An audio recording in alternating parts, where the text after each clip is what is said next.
চেনা জিনিস অচেনা স্বাদ। সত্যি যে যেরকমভাবে বানায় স্বাদ কিন্তু সেরকমই হয়। হ্যাঁ বন্ধুরা, আজকে আপনারা ঠিকই ধরেছেন, ইঁচড়ের কোপ্তা। ইঁচড়ের কোপ্তা বা বল, এই রেসিপিটি আপনাদের সাথে শেয়ার করতে চলেছি। ইঁচড় কাটার পদ্ধতি সহ আপনাদের সাথে এই রেসিপিটি শেয়ার করব। তো দেখুন, এখানে ইঁচড়টার অর্ধেকটা আমি নিয়েছি। গোটা ইঁচড় থাকলে এরকম অর্ধেকটা করে কেটে নেবেন দুভাগে। তারপর ইঁচড়টাকে এরকম হাফ রাউন্ড করে কেটে নেবেন। দেখবেন ভীষণভাবে কিন্তু সোজা পদ্ধতিতে একদম ইঁচড় কাটা হয়ে যায় আর ভীষণ তাড়াতাড়ি হয়। অনেকেই আছেন কি, এঁচোড়টাকে তো হাফ হাফ কাটেন, কিন্তু হাফ হাফ কাটার পর এরকম আর রাউন্ড করেন না, সোজাসুজি সেই হাফ এঁচোড়টাকেই আরও ছোটো ছোটো 4টে টুকরো করে নেন, করে নিয়ে সে যেরকম আমরা আলুর খোসা ছাড়াই বটিতে বা ছুরিতে সেরকমভাবে ছাড়ান। কিন্তু এইরকম রাউন্ড কাট করে একবার আপনারা দেখবেন ভীষণ তাড়াতাড়ি এঁচোড়টা ছাড়ানো হয়ে যায়। আর এঁচোড় কাটার আগে অবশ্যই হাতে সর্ষের তেল খুব ভালোভাবে নিয়ে নেবেন। দেখতেই পাচ্ছেন আমি হাতে সর্ষের তেল নিয়ে নিয়েছি। এবার এই যে ভেতরের শক্ত অংশটা, এগুলো দেখুন কিভাবে কাটছি, এই দেখলেই বুঝতে পারবেন। শক্ত অংশটা ফেলে দিচ্ছি আর এরকম ডুমো ডুমো করে কেটে নিচ্ছি। ইঁচড়টা কাটা হয়ে গেলে হাতটাকে একটা পুরনো কাপড়ের মধ্য দিয়ে, অর্থাৎ যে কাপড়টা আমাদের আর কাজে লাগবে না সেরকম পুরনো কাপড় দিয়ে হাতটাকে খুব ভালোভাবে একটু চেপে চেপে মুছে নিলেই কিন্তু একদম পুরোপুরি হাতটা পরিষ্কার হয়ে যাবে। কোনো রকম তেল ভাবও থাকবে না আর একদমই কিন্তু আঠাটাও থাকবে না। সঙ্গে আমি প্রেশার কুকারে যেটাই আমি সেদ্ধ করব তাতেও কিন্তু একটু সর্ষের তেল বুলিয়ে দিয়েছি। আর এই বটিটাতে যে কাটা হয়েছে সেটাও কিন্তু সর্ষের তেল বোলানো আছে। এবার বটিটাও কিন্তু এই কাপড়টা দিয়েই পরিষ্কার করে নেব। একটু মুছে নিলেই কিন্তু বটিটার মধ্যে যে তেলটা লেগে আছে সেই তেলটাও মুছা হয়ে যাবে, আটাটাও মুছা হয়ে যাবে। তো আপনারা ইঁচড় কীভাবে কাটতে হয় অবশ্যই জেনে গেলেন। যারা এখনও এই সোজা পদ্ধতিটি ব্যবহার করেনি তারা অবশ্যই কিন্তু এই সোজা পদ্ধতিতে আপনারা এঁচোড় কেটে নিতে পারেন। এবার দেখুন, এঁচোড়টা ডুমো ডুমো করে যে কেটেছিলাম সেটা প্রেশার কুকারে দিয়ে দিলাম, একটু লবণ আর হলুদ দিয়েছি আর আলুটাকে একটা বাটির মধ্যে আমি দিয়ে দিয়েছি। একসাথে দুটো কাজ কিন্তু হয়ে যাবে, আলুও সেদ্ধ হবে আর এদিকে এঁচোড়ও সেদ্ধ হয়ে যাবে। আলাদা করে কিন্তু আলুটাকে সেদ্ধ করতে হবে না।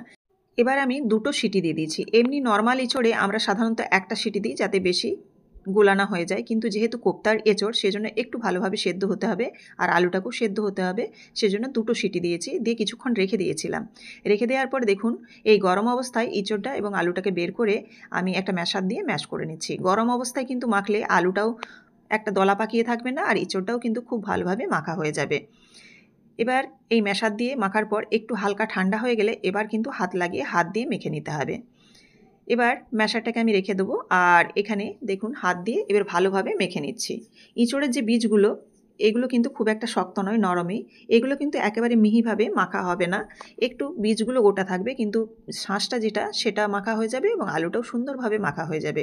আপনারা দেখলেই বুঝতে পারবেন, দেখুন সুন্দরভাবে মাখা হয়ে গেছে। এবার চলুন এর মধ্যে কিছু উপকরণ মেশাই। এর মধ্যে আমি একটু ছানা দিচ্ছি, এটা পুরোপুরি অপশনাল, কিন্তু ছানাটা দিলে যতটা হেলদিও হবে টেস্টিও হবে। তো এই জন্য জল ঝরানো ছানা দিয়ে দিলাম আর এখানে বাইন্ডিংয়ের জন্য ছাতু দিয়ে দিচ্ছি। ইঁচড়ের পরিমাপ অনুযায়ী এখানে আমি 2 চামচ বড় চামচের ছাতু ব্যবহার করছি আর ছোটো চামচ হলে 3 চামচ। বাইন্ডিংয়ের জন্য আপনারা বেসনও ব্যবহার করতে পারেন, কিন্তু বেসনটা কাঁচা দিলে কিন্তু একটু গন্ধ করে, সেজন্য আমি এখানে ছাতুই ব্যবহার করেছি। এবার দেখুন চিলি যে ফ্লেক্স, সেই চিলি ফ্লেক্স দিয়ে দিলাম, ড্রাই রোস্ট জিরে পাউডার দিলাম, পরিমাণ মতো লবণ, আদা রসুন আর কাঁচা লঙ্কা বাটা, সঙ্গে দিয়ে দিচ্ছি এখানে খুব সামান্য চিনি।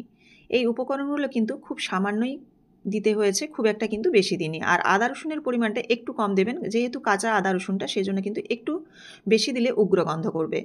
কালারের জন্য দিলাম এখানে আমি কাশ্মীরি লঙ্কার গুঁড়ো, এটা পুরোপুরি অপশনাল। আপনারা যদি একটু ভাজার সময় গোল্ডেন ব্রাউন বা একটু লাল লাল দেখতে বেশ ভাজাটা হয় তাহলে কিন্তু কালারটা খুবই সুন্দর লাগে, সেজন্য কাশ্মীরি লঙ্কার গুঁড়োটা আপনারা চাইলে দিতেও পারেন, নাও পারেন।